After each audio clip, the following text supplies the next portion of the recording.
दोस्तों, कैसे हैं आप सब। आज की हमारी कहानी है ननद की उतरन। यह लीजिए भाभी, देखिए तो कितनी सुंदर साड़ियाँ और सूट हैं। यह सब मैं आपके लिए लाई हूँ। जिया ने साड़ियाँ और सूट अपनी भाभी रम्या की तरफ देते हुए कहा तो रम्या बोली, नहीं ननद रानी, रहने दीजिए। अभी कुछ समय पहले ही तो आपने अपने सूट और साड़ियाँ मुझे दिए थे। मैं फिर से नहीं लूंगी। दीदी, इन्हें आप ही रखिए। तभी सासू माँ कमला जी बोली, अरे बहू, जब तेरी ननद इतने प्यार से दे रही है तो रख लेना। तेरी तो किस्मत कितनी अच्छी है। हमारी ननद ने तो आज तक हमें एक रुमाल भी न दिया, और एक तेरी ननद है जो हर बार तुझे कुछ न कुछ देकर जाती है। अरे बहुरानी, तू तो बड़ी खुशकिस्मत है। इतना सब कहने के बाद कमला जी ने वो साड़ियाँ और सूट उठाकर राम्या की गोद में रख दी, और राम्या बेचारी उन्हें उठाकर अलमारी में रखने चल दी। अपने कमरे में आकर राम्या सोचने लगी, दीदी का तो हर बार का ड्रामा हो गया है। कुछ तो करना पड़ेगा, वरना ननद रानी तो हर बार अपने पुराने सूट और साड़ियां ऐसे ही मुझे देती रहेंगी। ननद रानी खुद तो हर महीने शॉपिंग करती हैं और एक कपड़ा 1-2 महीने से ज्यादा नहीं पहनती, और मुझसे उम्मीद करती हैं कि हमेशा मैं उनकी उतरन ही पहनती रहूं। और यह एक हमारी सासू माँ ननद रानी के पुराने कपड़े दिलवाकर मुझे एक भी नया कपड़ा नहीं खरीदने देती। जब भी मैं नए कपड़े खरीदने की सोचती हूँ तो कह देती हैं, जब जिया ने इतने कपड़े दिए हैं तो नए कपड़े लेने की क्या जरूरत है। जब भी किसी फंक्शन में ननद रानी की साड़ी पहनकर जाती हूँ तो सासू माँ सभी को यह बताना नहीं भूलती कि यह साड़ी उनकी बेटी की है। फिर मेरे लिए लोगों के सवाल भरी नजरों को झेलना मुश्किल हो जाता है। ऐसा कब तक चलेगा। तभी कमरे में राम्या का पति नितिन आया तो वह उससे बोली, नितिन, कुछ करो ना। दीदी फिर से अपने पुराने कपड़े मुझे दे गई हैं। हर बार यही होता है, वह अपनी उतरन मुझे दे जाती हैं, जिस कारण मैं नए कपड़े नहीं खरीद पाती और पुराने ही पहनती रहती हूँ। अब तो लोग भी अजीब निगाहों से मुझे देखते हैं, क्योंकि माँ जी सभी को बता देती हैं कि मैंने जिया दीदी की उतरन पहनी हुई है। कई लोग तो सीधे मुझसे कह चुके हैं कि जब नितिन की तनख्वाह इतनी अच्छी है तो ननद की उतरन क्यों पहनती हो। अब क्या जवाब दूं, कुछ करो ना आप।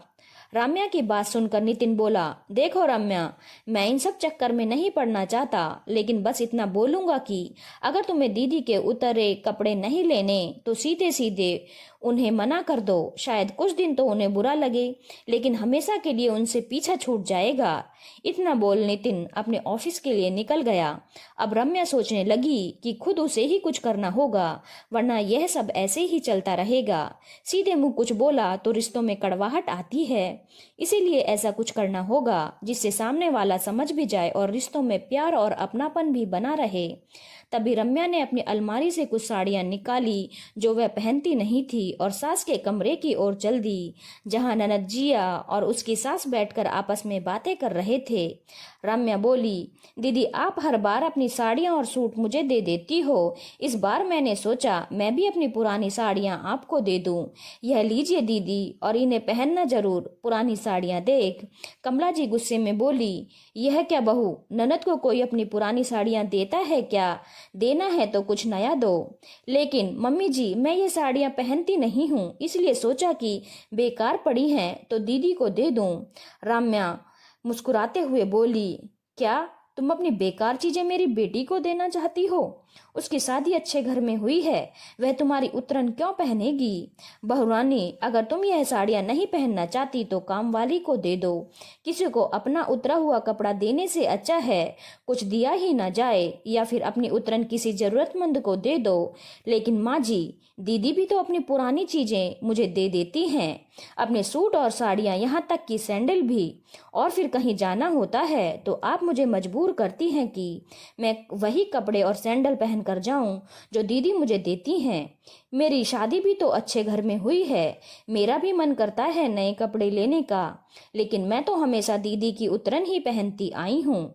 अगर मेरे मायके से कुछ नए कपड़े मिलते हैं तो वह भी आप दीदी को दे देती हैं। पहले दीदी पहनती हैं, फिर वह मेरे हिस्से आते हैं। मेरे भी तो कुछ अपने ख्वाब हैं। मैं आपकी और दीदी की बहुत इज्जत करती हूँ, लेकिन यह बात मुझे बहुत परेशान करती है, इसीलिए आज आपसे कह रही हूँ। उम्मीद करती हूँ कि आपको बात समझ में आएगी। यह सब बोलते ही रम्या को लगा जैसे दिल में उठ रहा गुब्बार शांत हो गया हो।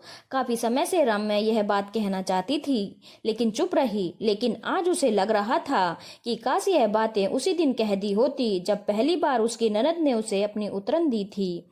जी और कमला जी भी को भी लगा कि जो बातें रम्या कह रही है वे एकदम सही है और वह दोनों भी रिश्तों में कड़वाहट नहीं चाहती थी। जिया बोली, अच्छा हुआ भाभी जो आपने दिल की बात साफ शब्दों में कह दी। पहले चुपचाप सामान ले लेती थी तो हम लोगों को लगा कि रम्या को कोई आपत्ति नहीं है। चलो अच्छा है, रिश्तों में गांठ पड़ने से पहले ही उन्हें सुलझा लिया गया, वरना एक बार रिश्ते खराब होते हैं तो उन्हें पहले जैसा अपनापन नहीं रहता। सास और ननद की बात सुनकर रम्या के दिल को तसल्ली हुई। उसे इस बात की खुशी थी कि दोनों ने उसकी भावनाओं को समझा और उसकी बात का गलत मतलब नहीं निकाला। उस दिन के बाद जिया अपना पुराना सामान अपनी काम वाली शोभा को देने लगी। शोभा जिया की साड़ियां लेकर बहुत खुश होती और वह जिया को ढेरों आशीर्वाद भी देती। दुआएं और आशीर्वाद पाकर जिया भी बहुत खुश होती।